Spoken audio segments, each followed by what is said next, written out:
Back during the dark ages of the 1990s, young Chris Miller stumbled upon an artifact that would become a lifelong obsession.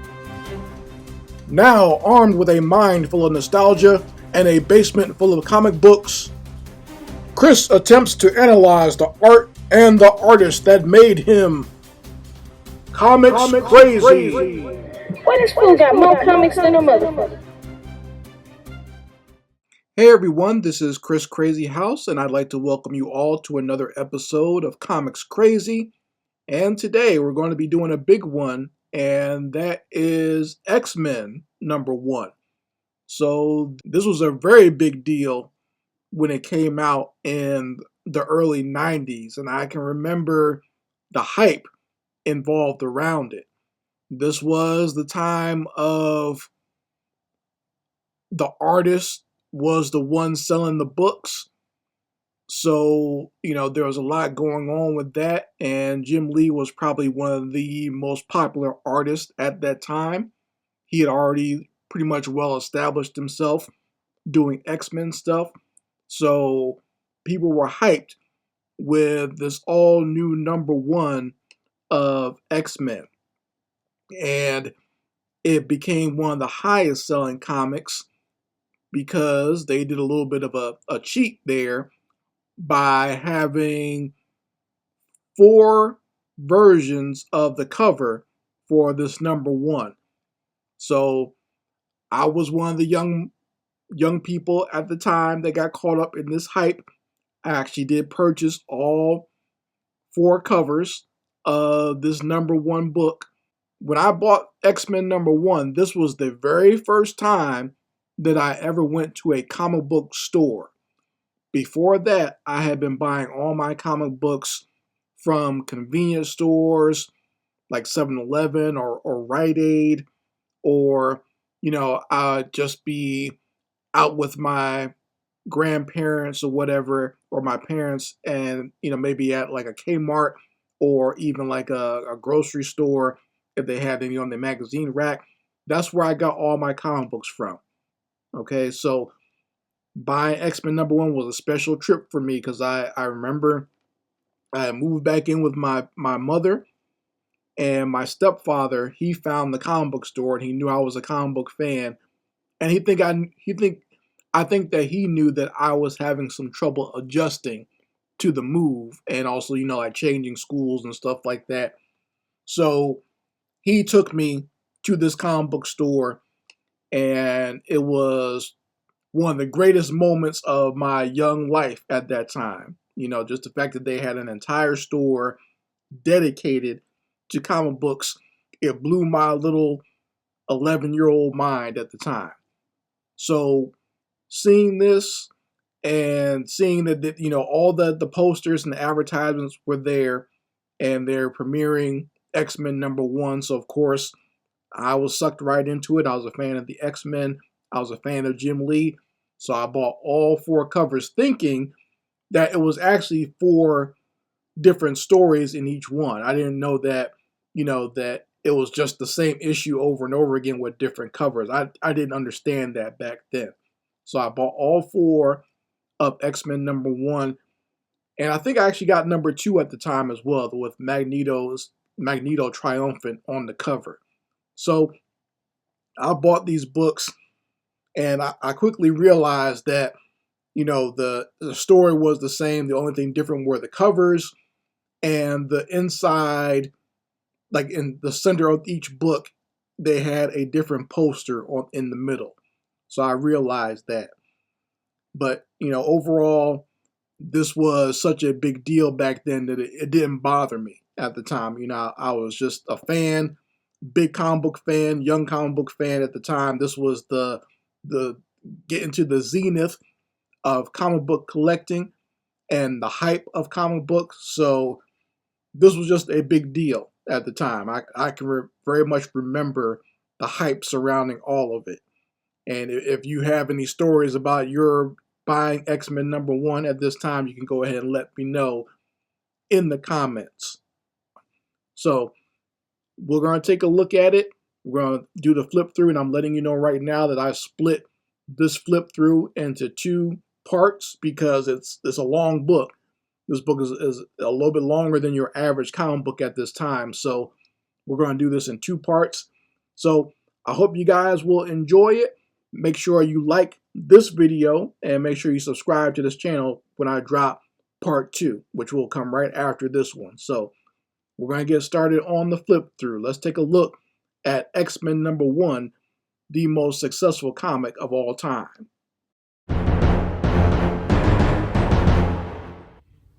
All right, good people. So here we are with X-Men #1. Let's take a look inside and see what it takes to make a $1 million selling comic here. It would probably help if I had all 4 covers, but let's just be honest, I didn't think it was necessary to pull out all 4 books. So we're going to work with this one. This is original that I bought way back in the day when it first came out. Got the Magneto cover. I would say this one is, I guess, my second favorite. So the one with Wolverine, Cyclops, and Iceman is probably my favorite cover of them all, and this one is my second favorite. I think those 2 go together the best. Starting off here with the story, and you got the little scroll here saying Stan Lee proudly presents the dawn of a new era. And is it really a new era, or are we just kind of going back to formula? That's kind of my insight as someone who has kind of studied comics and the X-Men's history up until this time. It seems like we're kind of going back to formula, but with all brand new, shiny new costumes, and but it's basically the same old stories of the X-Men fighting Magneto and evil mutants. So that's kind of what we're going back to. It's not really a whole new era, but it's in a bright, shiny new package. So starts off with some astronauts getting shot at up in space, and you get a big flash of light right here. I do like the design of these different types of astronaut suits. It's a lot more futuristic than you would think for the time period, especially with the mech type armor and the ships.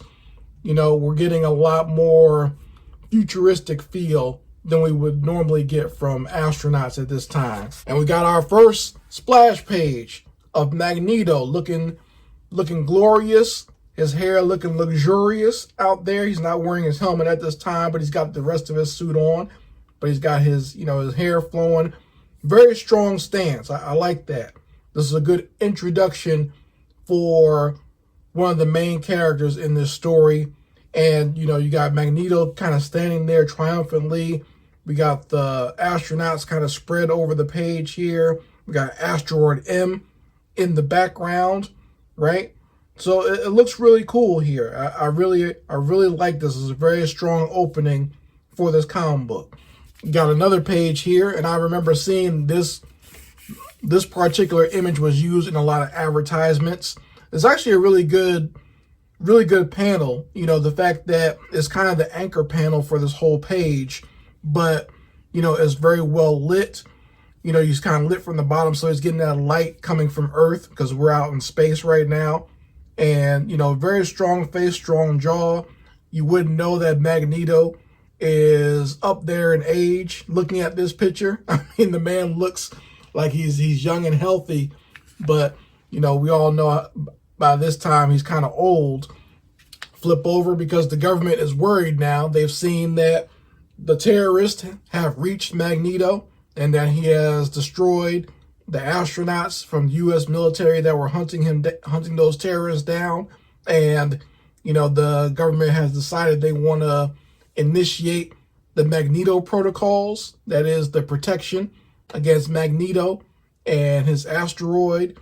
And Nick Fury shows up and says, maybe we can have another option. We don't have to go to DEFCON 4 just yet. Maybe we can do something else. And he decides his alternative is to contact the X-Men. And we get our second splash page. So we already had one splash page at the beginning, but now we got another one here, and it's showcasing our new X-Men team. And the X-Men are all decked out in their new shiny outfits. These are the outfits that became popular with not only this comic book, but later on in the animated series. This is what we got here. We got Cyclops in his new outfit, Storm in her new outfit. Kept Archangel the same. Colossus' outfit is pretty much the same, but it's been tweaked a bit. We got Iceman, but he's not wearing his inhibitor belt anymore. And we got Rogue in her brand new outfit with the leather jacket. And we got Banshee and Forge kind of taking like a backseat, being more like the technical team of the X-Men at this point. So what we're seeing here, like I said in the intro, that Jim Lee is kind of drawing these pages and kind of creating a story on his own. This is not, I guess it's somewhat of a collaboration with Chris Claremont, but it feels like Chris Claremont is kind of in the background more on this one and just kind of trying to craft a story out of the pages he's being given. Jim Lee is at the height of his popularity, like I said before. So he's drawing these pages and kind of coming up with a very quick story here. But, you can see it's mostly all action poses and money shots. So that way he can sell those pages later and make some cash. Like you even see this shot right here. This looks like a pinup more than just a basic shot where people are just kind of exchanging some dialogue. You got Jean Grey decked out in her new outfit. Professor X, his head looking nice and shiny in the foreground. So, like I said, it's you can tell that this is the pinup age of comics, where people are the artists are at their height of popularity. They're able to sell these pages. So that's why you got anchor panels like this. And most of the other ones are not as interesting. I do like this shot of the New Mutants here. And, like I said, these other shots are not as interesting as this one. This one is the one that's supposed to draw your eye and catch everybody here and hold everyone to the page. Likewise, you got the same thing going on here. Now, what's actually going on here is the X-Men are training. So they're kind of going at each other. There's so many X-Men now because X-Factor and X-Men have kind of combined back together. So now there's so many of them, and Professor X wants to see how they work with each other. And you got the more experienced X-Men, and you got some of the younger ones and the ones that have kind of been in combat for a long time. So, they're kind of just working out the kinks and seeing if they can work as a team. Once again, you got this anchor panel here of Rogue in this nice shot here. This could almost be considered somewhat fan service, but in my opinion, it's just a character flying. I know a lot of people like this. This pose of Rogue is very classic. And like I said, showing off her new costume as well. The green and yellow had kind of become her colors, but now you got the leather jacket added to it with the headband, and her hair is a lot longer than it's been, since Jim Lee's been drawing her hair has just gotten longer and longer over time. And now we got the next section of the assault. You got Archangel and Colossus. Once again, you got a great shot here anchoring this page. This is actually one of my favorite panels that Jim Lee has ever done on X-Men. I think it looks well. I love the way he draws Colossus. And it was kind of upsetting to me that when they split up the X-Men teams, when they had the blue and the gold, that Jim didn't get to do Colossus. He picked some other characters outside of him. But I think Jim Lee actually draws a really good Colossus. He actually draws a really good Archangel as well. Archangel is my favorite X-Men character at this time. I just liked the way he looked. It was a lot different. It was slick. And, like I said, he draws these two very well. But, Will Spartaccio will be drawing these two mostly for the Uncanny X-Men series that's still going on at this time. But really good action pose of Colossus coming right at the camera here and being used kind of as like a wrecking ball to bust into the mansion. But, of course, even though he has the metal skin, he's no match for Jean Grey and her mental assault. So he's being taken down by that. And then we got the next team, Assault Team Bravo. And they're coming in under the mansion. And we got Wolverine, Gambit, and Psylocke coming down through in the sewers. So once again, anchor shot right here of this team, and these are some really popular characters at this time. So Wolverine and Gambit are probably the most popular X-Men going on during this time period. So of course they got them together, and once again, be real easy to sell this page. I kind of wish this panel right here would have been a bigger panel, because like this is, you know, them just kind of in a pose. And, you know, like I said, it's good for a pinup, but this right here is more action oriented. And I think this will look better as a bigger panel. But like I said, I'm not the one drawing it. This is just my Monday morning quarterbacking of this issue here. But I really like this panel down here, and the crazy robots that are drawn in here. You know, during this time, a lot of the Image guys did a lot of crazy robots, whether it be Rob Liefeld and Jim Lee. But I think Jim's look a little bit better. You know, I'm not saying Rob Liefeld's are bad, but I think Jim's robots are a little bit better. And we got some good action on both these pages here. This is another panel I remember seeing in ads all the time during the early 90s of, you know, Wolverine and Psylocke. She's full extension doing her like ninja yoga pose there. And you got Wolverine in the background kind of cutting the head off of these robots. And you got a classic close-up of Wolverine. Looks like he's screaming all the time with the fangs going on there. So, you know, Gambit, he ditches his buddies so he can go out solo and, you know, capture Jean Grey and Professor X. He throws his playing cards, blowing Jean off her feet. And instead of just capturing her, he decides to steal a kiss. Now, you know, I don't know, this is the early 90s, but Gambit, this is you're getting into sexual harassment territory right here, Gambit, and sexual assault. So I don't know. Yeah, I guess he gets what he deserves, though, right? You know, you can say what he's doing is wrong, but he pays for it because Jean basically explodes. So, you know, and shows off that these are robotic decoys of Jean Grey and Professor X. Gambit, by the rules of the game that they're playing here, Gambit is considered dead at this point, so he has to kind of sit out for the rest of the exercise. And we got some more good stuff. Now, I always enjoyed this scene. This is a scene that I actually enjoyed from this book. And, you know, everyone is kind of laughing at Gambit's mistake. They're not really paying attention. Even Cyclops, even though he's the straight man, he makes a bit of a joke. And Professor X is telling him, he's like, listen, the training simulation is actually not over yet. And that's when Wolverine busts in from underground. And there he is. Wolverine busts in. You can see one of the robots had him in a headlock, but he still burst on through. And that's when he says, bang, Charlie, you're dead. Pointing his adamantine claws right at Xavier's face. So that was the objective, to capture Professor Xavier. And so I guess Wolverine has won the game. And, you know, this is why I say we're kind of going back to formula, because Cyclops comes in there and he's, like I said, he's the straight man telling Wolverine to chill out. You can't just be pointing those claws anywhere because they can cut through anything. You could have hurt the professor.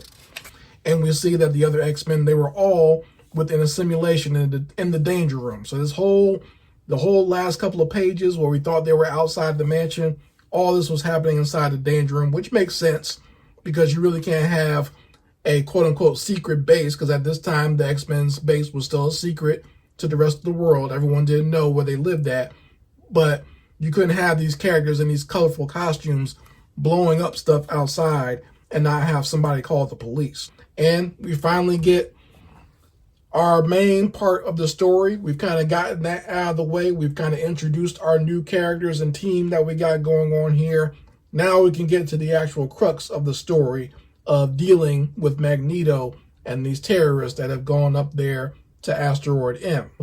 You know, obviously Cyclops still considers Magneto an enemy, but Rogue, we all know that Rogue has had kind of a little relationship going on there with Magneto. So she's trying to, you know, kind of plead to him and say, like, he's worked with us before. Maybe we can reason with him.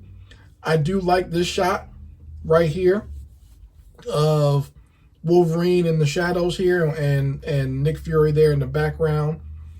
But Professor X is saying, like, listen, we're not exactly sure what's going on here with Magneto.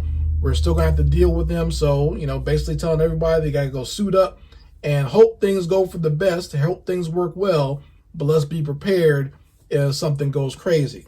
And that's where we're going to stop right here. Before we get to that whole confrontation with Magneto, I'm going to stop it right here because this book is a lot longer than your average comic book. And it stops right here. This is the fold out cover for this particular issue where we got the X-Men hanging out at the pool. Very cool little scene here. I actually like this little scene. There's other ones and we'll discuss those as we go on. But let's discuss this one since we have it right here, right in front of us. You got Colossus and Jubilee kind of doing the pose down, posing and seeing who's the strongest or who has the best bodybuilder pose. You got Gambit here, chilling up front. You got Jean, and she's wearing an actual Homage bathing suit.